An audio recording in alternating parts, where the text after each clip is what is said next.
Welcome to the Sutherland Report. Thank you for joining me once again and blessing me with your presence. It's a real privilege to have a platform and be able to speak. It's even more of an absolute privilege to bring on two people at the same time, and knowing that if we're thousands of miles away, we still have a number of friends that we have in common. So I'm going to bring John Halloran and Patrick Wood from, as we say on this side of the pond, from across the pond. John, Patrick, thank you so much for joining me on the Sutherland Report. And I'll just say time and time again, what an honor it is, and also lovely to meet you for the first time by the digital medium, Patrick, knowing a number of mutual friends that we have. And I know that there's a recent conference that you've just done at Go Therefore, and John, you bumping into Carl and Audrey and Brian at another conference in California. So thank you, gentlemen. You bet. Good to be with you. No, it was lovely. Gentlemen, where can we start? I suppose we can start by saying there's a number of, I would love to know your opinion as you're looking at events that are unfolding on my side of the pond, but also your opinion on events that you think are happening on your side of the pond. And John, maybe a good place to start with you, which is a comment that you have made about, the awful hurricane and the events that have unfolded there, and your comments in regard to that. Well, for our Patrick's staying in my house, so he's over in the family room while we're recording here today. So we did a conference over in Dayton the other day, and we got to the hotel, and I had been to the hotel before to record something with JB Hickson, but because I was going to Mike Spalding's conference a few months ago at the same location, and I stopped at this hotel, but I couldn't find it. It was completely dark, and I went in, and she said, well, we have some power in some of our rooms, and I'm like, there were 100,000 homes and businesses without power in the Dayton area. We were able to find another hotel. The conference worked, but we had the remnants of Hurricane Helene or whatever it is came through and really caused a lot of damage. I have a lot of friends in North Carolina. We have family, one of whom is the mayor of Canton, North Carolina, and Weston, North Carolina, along the Pigeon River. They had historic flooding in 2021, and now here in 2024, it appears to be worse. All the reports are that Western North Carolina is closed until further notice for travel anywhere. Asheville, largely destroyed. Historic Biltmore Village outside Asheville is gone. And then we have friends that live in a string of towns up in the mountains to the east of Asheville. Bat Cave, I know it sounds like something out of a Batman movie. Bat Cave, Chimney Rock, and Lake Lure. This morning you can see pictures of Lake Lure where the lake is filled with debris, wood, and other things. And the statement is that that's Chimney Rock. The town of Chimney Rock was, completely washed away. Communications are down. It is a massive problem. And the question a lot of people are asking is, so where's the president and vice president? We haven't heard anything from them. We're in the midst of this election cycle. Everything is spinning out of control. But the other day, and our mutual friend Bill Caney wrote a book, Eye to Eye, on it. I think it was Thursday. PM said around 2:00 in the afternoon, that storm just really intensified. It went from a Category 1 to a Category 4 hurricane, but with an enormous storm surge, 20, 25 feet in some places, which is unusual. And somebody then sent me a note and said at 1:15, Joe Biden had gone and stood at the podium at the UN and demanded a two-state solution. And from Bill Koenig's book, Eye to Eye, this happens all the time. Bush 41 had his house destroyed as he was in Madrid calling for a two-state solution. In 2004, Bush 43 went to the UN, there was actually a hurricane that was heading out into the Atlantic, and literally within, and I've Bill and I sort of unpacked this, within minutes of him standing at the UN and calling for a two-state solution, it actually did a 180 turn and came back and hit the coast of Florida. This happens all the time. It's sort of beyond question now. And so I've been focusing a lot on Israel. I know we want to talk with Technocracy about Patrick, and I think they're probably all interconnected, but the situation in Israel is Israel's facing a lot of pain. They've had some tremendous success, but whatever they've done, Hezbollah is still a significant force. But reports in the Jerusalem Post this morning are that Iran is actually running out of money. So they're looking for allies to help them in this fight, and Turkey and Russia seem to be stepping up. So that's all of this is kind of an interesting alignment of the nations against Israel. Yeah, absolutely. Patrick, you have been in the trenches, as our mutual friend Dan Happel says, for many years, and you get up every day and then get back in those trenches. And I'm not just saying that for hyperbole. It's to salute you, sir. Yeah. So, and I'm going through your bio, of course, your link with A.C. Sutton, and many years ago. And I have some of his books here. You've made a very, very important statement in regard to China, in regard to the mistake that people make of calling it a communist country, but actually it's a technocracy. Without us going into the life and time of Zabriskie, could you just give the reason why you are constantly underline that, and the mistake that people have made by not realizing that? We can't face an enemy that we do not know, period. And people are obsessing over, did my camera I can't believe this. I'm going to have to go to another camera. Can you still hear me?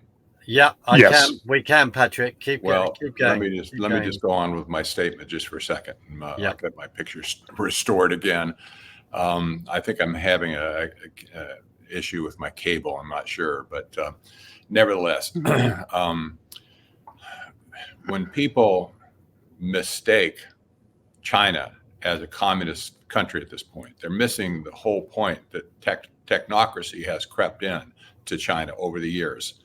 And this is not me just saying this. That there's many scholars, especially Chinese and Asian scholars in particular, have written about this, that China is not beholden to communism anymore. It's a technocracy. That means that's being run by engineers and scientists, for one thing. And it means that they've used their skills, engineering skills, to engineer the society from top to bottom. And this is what we're dealing with today. And as far as technocracy is concerned, they've been exporting that to the world. All of anywhere they go, in Asia, in India, in Russia, South America, they're huge influence in Africa as well. Everywhere you see China light today, it's based on technocracy. This is the scientific dictatorship that we've been talking about for a long time, actually. But this is what it all means. So when I keep posting these articles about China that other people write, not just me, I've written some myself, but when you take the whole body of knowledge that we have, all of these people writing about it talk about technocracy in the historic sense. First, that it was invented in America as a technocracy movement in 1932. And from there, it talks about especially Chairman Deng Xiaoping in 1976, when he came over to speak with Brzezinski and get augured into the economic system of the world at that point. The rest of is history. They didn't teach him or China about capitalism. They taught them technocracy. And it's just this is just so simple to understand at this point if you look at it, but people are stuck in this rut of identifying China. I'll see if I can get my camera back. Mark, that's a picture of Zbigniew Brzezinski, that sort of a drawing somebody made.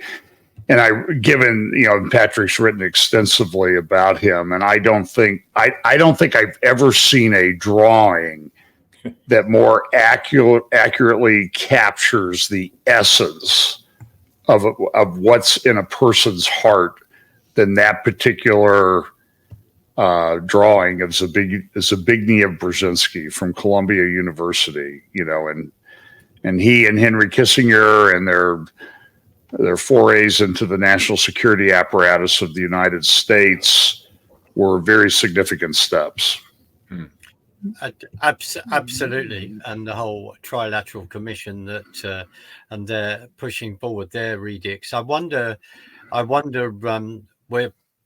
We will carry on because we're okay.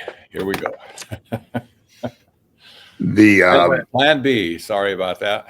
No, not well, the fact that we're having technical problems indicates that this must be really good. Yeah, So. Well, bless you for that. So, John, that picture that you very kindly just flashed up of Zabrinsky and your statement, yes, absolutely, that which is actually a drawing, which just shows you, and I love that comment.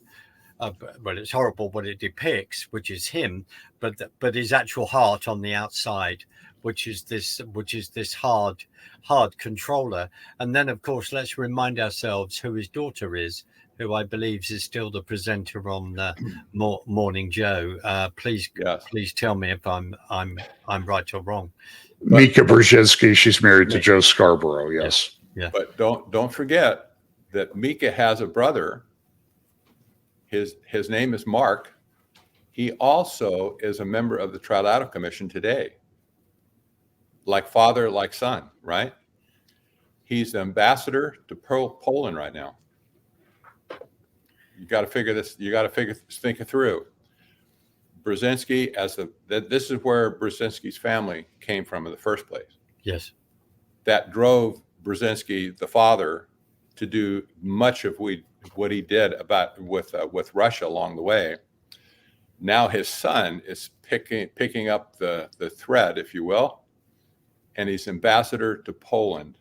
Just imagine. I mean, this is Poland is central right now, I think, in the Ukraine-Russia conflict. And if I'm not mistaken, the Prime Minister, the leader of Poland, is that not Tusk? Is that not a gentleman called Tusk, who's actually the leader? Right. So we then have to trace back his dealings within his role within the European Union, and even go back to then he is pushed for leadership. And I'm not going to get called a conspiracy theorist, but there was a very, very unfortunate plane crash a few years ago, if memory serves me correct. Mm-hmm. And I've also had the privilege a number of years ago, when I was a younger man, like yesterday, of working in Poland. So it's very before the wall came down. Patrick, asking a really, really naive question. Why does it take the church so long? Why does it take people so long to catch up with all of this? And you and John have been doing this for a long, long time. Why does it take so long for people then to go, all the pieces are now falling into place? Now I understand. Yeah. That's a tough question.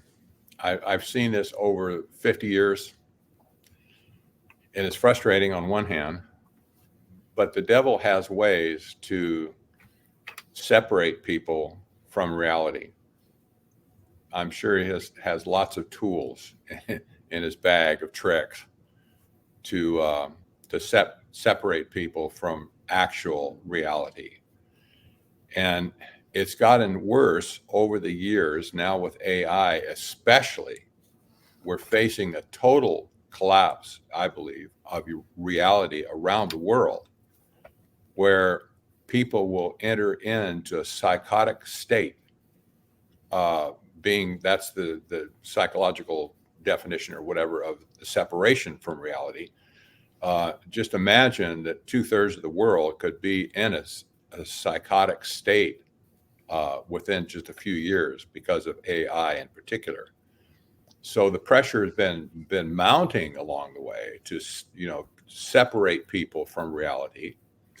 And as they get wise to what's going on, then you get another layer laid on, and they just get worse, worse and worse and worse.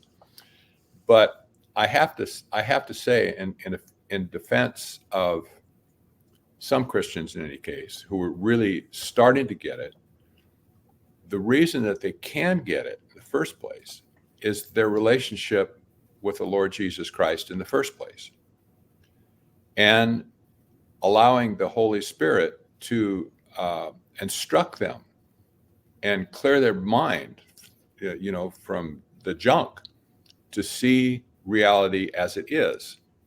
And it boils down, I think, whatever the case is, it boils down to how a person perceives reality in the first place. And that means the real deal, not just what you think it is, not just what you were taught it is, or what you feel it is. No, I'm talking about the real reality. And we all struggle with this, I'm sure. But this is kind of where Christianity is pointed at this point. They're going to be, many people will just fall into this trap, and we won't see them again, perhaps. But on the other hand, there's some people, and I see them every day, who all of a sudden they get it. They just get it, and they see what's going on, and the scales drop off their eyes, and it's an amazing thing. It's a beautiful thing. And our challenge is always to praise God in those situations, and instead of, like, I know I found myself going, about time, I have tried and I have tried and I've tried, but I hear you when you say a psychotic state. Could you break that down? Could you explain what you mean? I may have one opinion on that, but could you explain what you mean by that? Yeah, tell me again what the question is. I could. What when you say about they're in a psychotic state. Gotcha. Break that down. Could you describe what do you mean by that? Well, yes. When people begin to take images of things that are not real and count them as being real in their mind, it becomes real to them. And when you consider all of the things that could be misinterpreted as something else than what it is, all of a sudden a person has all these snapshots or movies in their mind about what reality is. But if it's not based on reality in the first place, they're just so we say over here, I think they're whistling Dixie. Nothing makes sense to them. And, this has been talked about, for instance, like people like Alvin and Heidi Toffler in their book in the 60s called Future Shock. And they predicted a time when increasingly people will be so overwhelmed by the complexity of technology, they'll treat it as magic in the end. And this is another angle, I guess. You can say, well, when people look at the world as just magical, that's not reality at all. It's not magical, but they can't understand it, so they just attribute stuff to magic. But that was only one trick back then, perhaps, or one explanation. certainly we see this today. People are the technology that's facing us today is so far over people's heads, they just can't get it. Yeah, I have a hard time getting it. And I was in the technology business for years and years. And even I just have to back myself up, say, what am I dealing with here? I just don't get what's going on. And then I study something and maybe I get it. Sometimes I don't. Well, if you don't get it, I'm certainly not going to get it. That's how I feel about that. But could you give me an example? Because there's something from Burning Man which came out of that, which I think ties in with this. But could you give me an example of that, of not being able to get the technology? Are you talking about like a virtual world, the real world, a virtual world having a second life, and all of this kind of thing? Well, interestingly, you mentioned Second Life. that's one of the platforms, the early platforms, I think, that kind of presented this idea of a virtual world. Zuckerberg, of course, has picked up with that with his metaverse section of his business. The virtual world is going to be treated in the end as being real, not virtual, but real. And it is in some sense already for the people who are playing in it. For instance, they can buy real estate. It's not real, but they can buy real estate. They can construct businesses. They can sell stuff for virtual Zuck bucks or whatever it is. And, for people in that kind of gaming mentality, all of a sudden it becomes real to them. More real than when they get off, when they have to face their family and the relationships and that sort of stuff. They'll carry over those images from the game or the metaverse into real life. And that doesn't help anybody for sure, because your relationships are based on things that are real, not fantasy. Absolutely. And Patrick, Sorry, Patrick, if you remember, we were talking about this a little bit at lunch yesterday, that a nearby Christian university was the first university in the country to offer full scholarships to young people to come to the university and be on their esports, their electronic sports, computer gaming, which is a big thing. There are leagues within the college organizations now for electronic gaming. And so the first university was a nominally Christian university to offer a scholarship. Somebody get a full ride because you're going to come and play computer games for our university. And there's this detachment from reality. And as I just was sort of perusing through, I read the Times UK. There's an article in there today about, one of the things I've talked a lot about is it's not a pending, it's an actual demographic collapse of populations all around the globe. And if you people in the UK don't like waiting 2 years to see a specialist for a particular medical condition, just wait 3 or 4 years and you will long for the good old days of 2024 pretty quickly, when you only had to wait 2 years, because there's just not enough people. And Russia's trying to get people, trying to encourage childbirth. China's now flipping upside down what they've done to create childbirth. Japan will lose probably over 2 million population this year, following a 1 million person decline in their population last year. And I just want to tell people that everybody says, well, we can turn it around. You will not turn it around. This is irreversible, and it's something that's never been seen in human history. And so when we talk about end times, I think it plays into it, but it plays into it in this virtual reality thing where people think that they're going to fix this problem, and it's not going to be fixed. It's over for a lot of these cultures if the Lord doesn't return soon. So it plays into the detachment from reality that Patrick just mentioned. And then suddenly pressing a button and resetting the game. And just quickly, there was a terrible incident, whether that was 10 years ago, 12 years ago, where we take the video Grand Theft Auto and people playing that. And sadly, a young American youth ended up shooting a number of American police officers in a particular town. There was a car chase and all the rest. And then he came out, finally arrested, putting his hands up. And basically the language was, well, let's start again. Let's just press the button, reset button on the game, and let's start again. So you're both of you are absolutely right, where it's touching on the whole psychicness of that and how psychotic nature and how that plays out.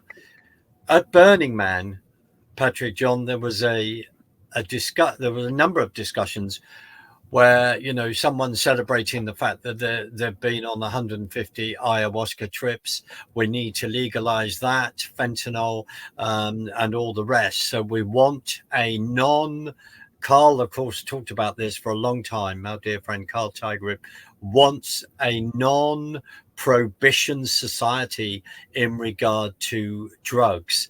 So that then, gentlemen, without saying the obvious, must contribute to all this changing of this psychotic nature. Would you agree? Would you agree with that? Because there's now, within a legal framework within America, to, even though the FDA turned it down a few months ago, to push for this again, to push for the legalization of every single drug going, is how I see it. And Patrick, if you, in connection with that, because I want you to answer, because we talked a little bit about this in the update we did at church yesterday, and you're bringing into the thing Burning Man, which Mark was just at with Carl and other friends, Audrey and Brian, about the Burning Man and its relation to technocracy and the people involved in technocracy that are trying to change all of this. Just make some comments on that, because I thought they were pretty profound. Yeah. Wow. Hey, John, you ought to shut your door here. I get an echo. Okay, I will. I'm going to turn off my camera for just a second. So, okay. Sorry. Hang on a second. Yeah. Okay. So we know that most of the people that frequent Burning Man, at least in America, hail from Silicon Valley. Not all, but many, many people. And that includes all of the tech titans as well. Eric Schmidt, for instance, is an old-time burner. Sam Altman is now the chairman of OpenAI. He is now a burner. And these people come there with these ideas in their head that they're first, there is no God. And somehow all of these other idols, the paganism, and all the other things that are surrounding it, the hedonism, doing what's right in their own eyes, the sexual problem, free love, whatever it is you call it. These things are not based on reality at all. The Bible sums this up. A man who rejects or does not believe in God is a fool. Is a fool. They're all, in other words, they're all fools. They don't have a clue what life is all about, where reality is. If they conceive anything in their mind other than what God has provided for them, they'll do it. And the scary thing about Burning Man, I haven't been there obviously, but I listen to all the videos afterwards that people shoot, and I think to myself, these are the people that we want to be in charge of our future. Yeah. Really, all the people that are involved with AI and all the other computer stuff, identification IDs for everybody in the world. Sam Altman has this company I can't remember what it's called, but he wants to scan all the eyeballs in the world to make positive ID for everybody and give everybody universal basic income. This guy is off the rails, but people see him in a suit or whatever, and they think, oh, he's just normal, like me, you and me. But he's not normal like you and me. This guy's totally unplugged. When you see what they do at Burning Man, that's their true nature. And whatever you see over here is not it's not real. You can see how they behave and how they get stuff into their minds at Burning Man. And this is a blessing and a curse on one hand, that we can be privy to this kind of display if we can understand it. But I think this is absolutely incredible. All these people, not all, but many, are from this Burning Man community. Absolutely right. What about Peter Thiel, Patrick? What about him? And I'm not being rude. It's a bit like we then have got. You can tell me. You're the expert on this. We've then got to remember Elon Musks grandfather. Wasn't he head of the Technocracy Society in Canada? Yes. I'm only laughing because Patrick and I were talking about this just an hour ago. So Right. Patrick on Elon Musks grandfather, but Exactly. and Peter Thiel and the association with the U.S. politics and everything right now too. So Patrick, this is your area. Go ahead. Can I just say that John and I have not had any discussion before this program We did on not. these subjects. So this is encouraging. It means that we want to know this information. It's on our hearts, and we're trying to work out all these Yes. relationships. It could be a Holy Spirit thing, you know. It could be. That'd be amazing. I think it is. Patrick, go for it, sir. Okay. Well, Elon Musk's grandfather, his name was Dr. Joshua Haldeman, Right. and he was a chiropractor, one of the early chiropractors, I might add. He was head over all of Canada during the late 30s and 40s. And that meant that every province had its own director, and they had chapters everywhere across Canada. But he was I call him the grand poobah over the whole thing. And he's a radical enough guy for sure, but Canada pegged the technocracy movement as being subversive at that point. When World War II got started, and they outlawed the whole movement for 2 years, and Haldeman argued them out of doing that. It finally got reinstated. But the thing that really scared people was that the technocrats adopted a uniform. It was a gray suit, double-breasted for the men, the skirts and the whatever blouses and stuff were for the women. It was all uniform. And this imagery scared people because it looked like the SS. It's unmistakable. These people looked like the SAS walking around on the street with all their uniforms on, and they even had gray cars, dark gray cars that they got from like GM and Ford, whatever, and that was a scare thing as well. Well, they weren't actually part of the SS at that point. In fairness, they weren't they weren't pegged correctly. But however, I always expected to find sooner or later some semblance of anti-Semitism in the movement.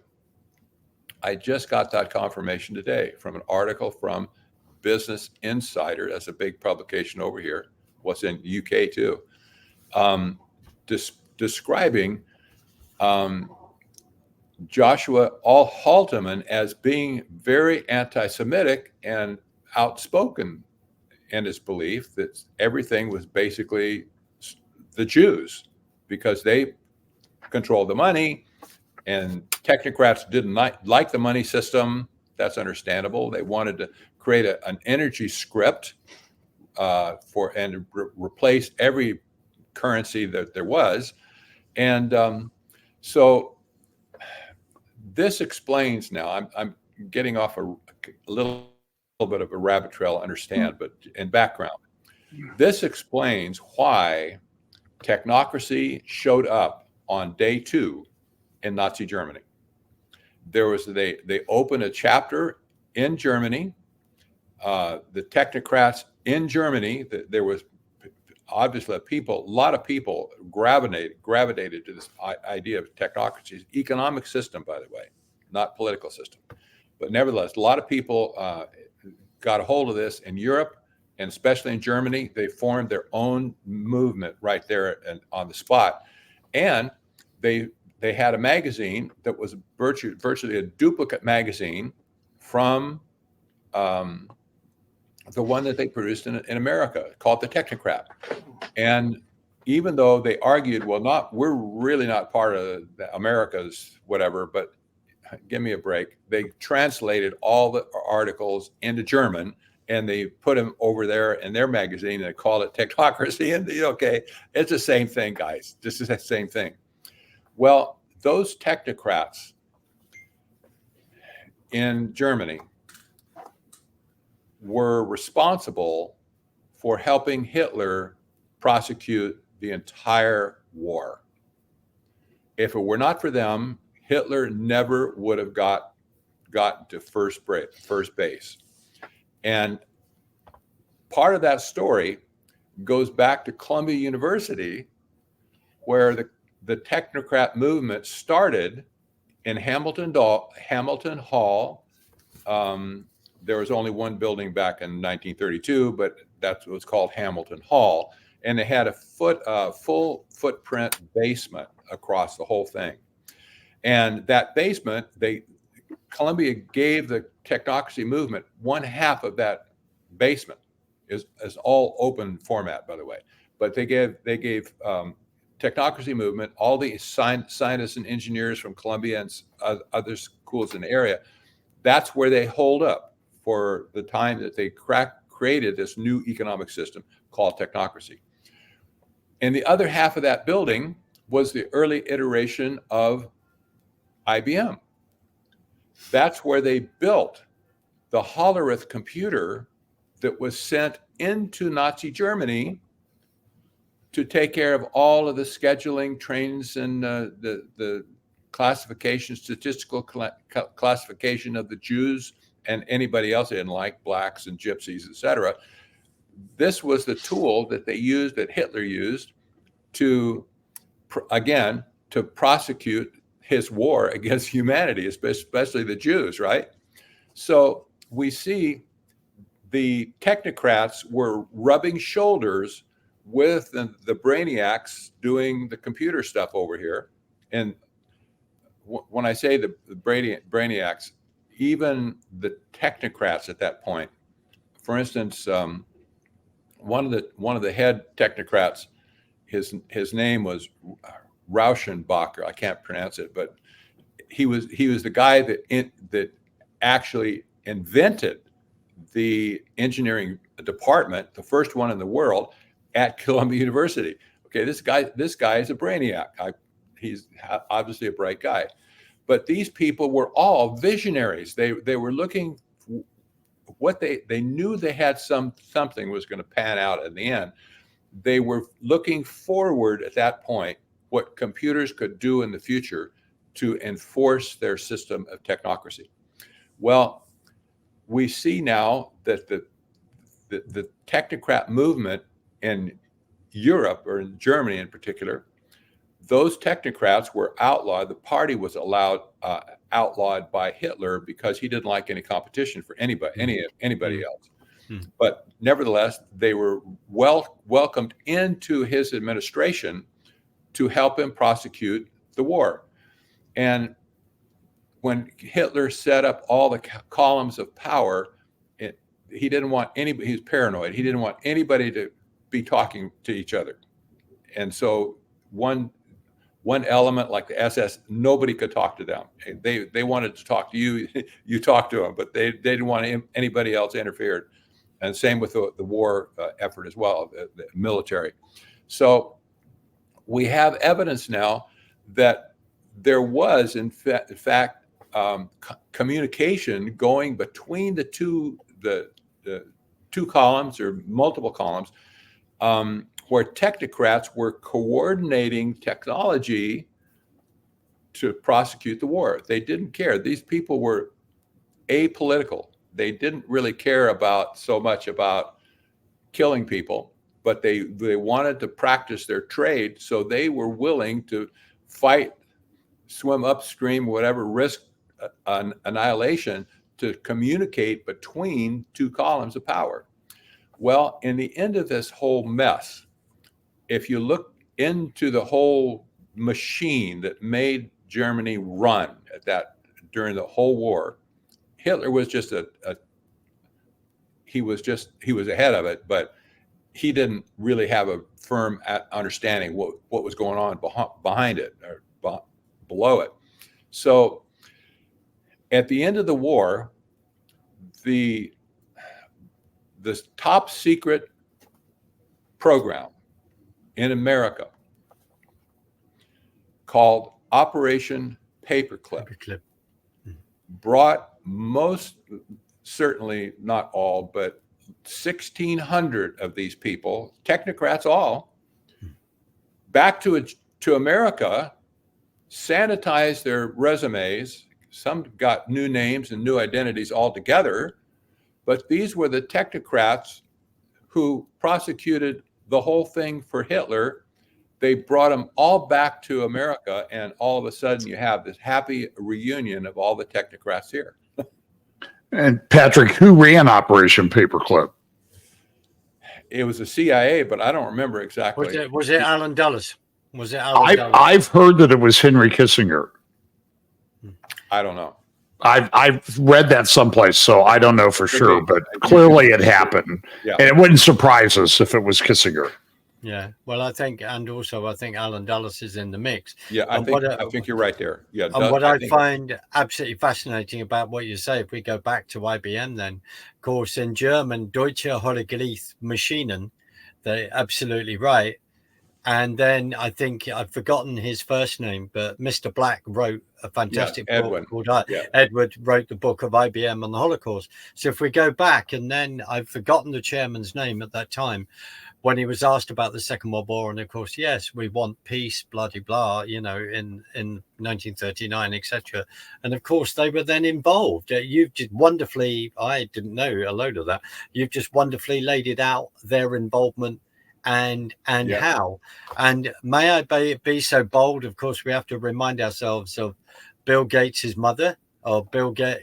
There's the IBM links there, and of course with the then his father links with the big Planned Parenthood. And when people say that, this is my opinion, Microsoft was started in the back of a garage, I have to question that. No. Thank you, Patrick. Didn't happen that way. Was it a sort of conversation after school over dinner saying, well, darling, what are you going to do? I can help you with your computer business. So where in the and we've got about 10 minutes, but where does this leave Elon Musk? Where does this leave Peter Thiel and the relationships that they have? Of course, Thiel is relation to J.D. Vance, I believe. Yes. Your opinions, guys. Where does this leave us? Well, this is what I've been talking about recently, especially that Peter Thiel has inserted himself into our election through his surrogate, J.D. Vance. We see the merger of the populist movement in America and technocracy. This is called Techno-populism. We've seen it already it's been in fact written in the literature in Europe, Greece, Italy, UK, and some other nations. The techno-populist movement blends technocrats with populists. And it's kind of an unholy alliance, because the populists don't have a clue what's going on. And the technocrats are digging their claws into them, and they just don't see where this is going to end in the end. But in America especially, we have this blending of both technocracy now, because Elon Musk and Peter Thiel and others who have jumped onto the Trump bandwagon with money and endorsements, etc. And Trump says, "I love these guys." You know, these are the people who are going to provide solutions for Trump once he gets elected. Well, he thinks, and you know, this is a twist that nobody really was expecting. I would not have predicted it necessarily, but well, maybe I would have. But you know, here we are. We're at that nexus right now, where we can say, yes, this has now become a techno-populist movement. That means technocrats are moving ahead with the Republican Party, as well as the Democrat Party in America. They're both sides in that sense are controlled by technocrats. So where do we go for here? I'll tell you what, it's going to be a rough ride. I do hope that Trump will get elected, only for the sake of some policies he will probably be true to. You know, that might help the country. Things like appointing Supreme Court justices, for instance. That's huge, and other justices around the country, federal prosecutors especially. So you know, there's not a lot of light at the end of the tunnel at this point for the world. So my take, Mark, is I was invited to the J.D. Vance Tim Ryan debate when they were running for the U.S. Senate in late October. I mean, this is like a week or so before the election. Fox News did a debate. I got invited. I was sitting 10 feet from J.D. Vance during that debate with Tim Ryan. It was kind of an interesting, Patrick, as you mentioned, the techno-populism. You saw that in complete operation that night. I sat next to a man who is relatively well known in patriot populist circles with programs, and he was there. And it was kind of interesting because, you know, this is before the presidential run, and and J.D. Vance is my senator. You know, Jim Jordan is my congressman who heads up some of the important committees in the House. But was interesting was I had never heard of Vivek Ramaswamy, even though he's a multi-$100 million millionaire, billionaire net worth guy who lives here in our area. And he was there, and this patriot guy was like fawning over him. The populist patriot guy, oh, that's Vivek Ramaswamy. That's Vivek Ramaswamy. And I will be honest with you, I wasn't making the connections until, I started talking to Patrick and some others about what was going on here. The picture that I showed earlier, by the way, that you put up on the screen was the gray suited technocrats in Canada. And that picture is actually in an article in the UK's Sunday Times back in 2021. So it can be easily found in the archives. So where's this going? I don't know. There's, the old statement is voting for the lesser of two evils. We have an election in 5 weeks from tomorrow. I certainly know one that I don't want to vote for. And the other, I know that there's a lot of baggage with it. And the other thing that concerns me in terms of Bible prophecy and Israel and that type of thing is, and I think Trevor Loudon, Mark, I think you and I have talked about this. Trevor Loudon has pointed this out in ways that only Trevor Loudon can do. The connection, the pushing of propaganda by a certain large country that's invading Ukraine as we speak to foster this pro-Russian, anti-Israel, anti-Semitic rise of things on the right. And we see this with Tucker Carlson. We see this with Candace Owens. and others, and it's absolutely shocking to me. And it's permeating a large part of some parts of the Christian community that would identify themselves as nationalist and populist. So, I mean, we are so far down the road on this. You know, the only hope I have at this time is that it slows down a little bit. I hear you, and I think what you're alluding to is, you know, putting my hands on the screen is like layered upon layered upon layered. It's extremely nuanced. It's not as linear as maybe some people would like. I'm not being clever, but we are having to be so discerning. And I'll just quickly say a comment about Vivek. Didn't he make his money through Big Pharma? And he actually, it was some anti-cancer medications, I think, or something that he had helped develop. I could be incorrect on this. And there was he sold out the company, and then there was a lot of litigation over, well, the claims turned out not to be true. But he's worth hundreds of millions of dollars. Certainly could finance his own campaign. And he does live close to us here in Central Ohio. So, but it was just such an interesting dynamic, the way this, I mean, the guy, he's got an Eagle t-shirt on. I can't remember his name now. He's got podcasts, all this stuff. And he was just like, he looked like somebody who was a young girl at a Taylor Swift concert when Taylor Swift walks by. I'm not, it's just the way it was when Vivek walked in the room, and there were two people really popular in that room that night. And it was JD Vance and Vivek Ramaswamy. Everybody flocked to Vivek and JD. Fascinating. No, it's absolutely fascinating. I mean, the word discernment is coming to me like a train. I mean, this at times is hard. In the last 2 minutes, give a minute each. And I really would, Patrick, I'd really love to be able to sit down with you again. There's so many long conversations to have, and thank you very much for what you've said about Elon Musks grandfather. I haven't said that to be clever.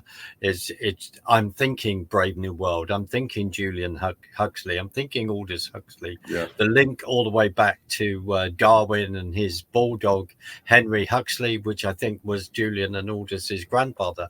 I'm not saying this for the sake of it. I'm just saying that we need to be informed, because as Ephesians 6 talks about, we're not fighting flesh and blood, but principalities and powers, and this is how they keep morphing every generation. They are then changing and changing and changing. All right, let's cut it down to the last minute because I've talked too much. Where do we go? What should be on our mind in regard to prayer and how we can pray about this situation, gentlemen? Pray for discernment. Just, people need to do that to themselves, and then pray after that. Pray for discernment, that you'll hear from the Holy Spirit for sure what's real and what's not real. And other than that, it's going to be increasingly important to do that, because you're going to see stuff coming out in the narratives that are going to be absolutely false, deep fakes coming out of the AI, and people saying things that they didn't say. Our ears and our eyes are only things that we can measure from. If you see all this stuff, you're going to be so removed from reality that only the plumb line of God's Holy Spirit can bring you back again. Amazing. John, last 30 seconds. So I would just build on that the way is discernment, prayer, and being grounded in the Word of God, because we live, I think my talk at the conference over the weekend was titled, "It's Getting Really Biblical." And we have this prophecy in Daniel chapter 12 that in the end times, the book's sealed up till the time of the end, and then people, the wise, will understand. So we need to be wise people going through the book of Scripture to understand the prophetic narrative and understand we're going to get more and more and more insight. So don't plant your flag in anything necessarily right now, but get on board with the unfolding of this prophetic plan of God that's unfolding right in front of us. And it is ultimately a spiritual battle on every level. Absolutely. Can I just thank you guys for giving me the honor of sitting down and having this amazing conversation? And as I say, Patrick, I'd love to do it again. John, you and I will do it again. But thank you so much for your time. I'm going to play us out, then I'll officially say goodbye on the other side. So thank you for bearing with your technical hassles. It's been a real pleasure to have this conversation. You bet. Thanks, Mark.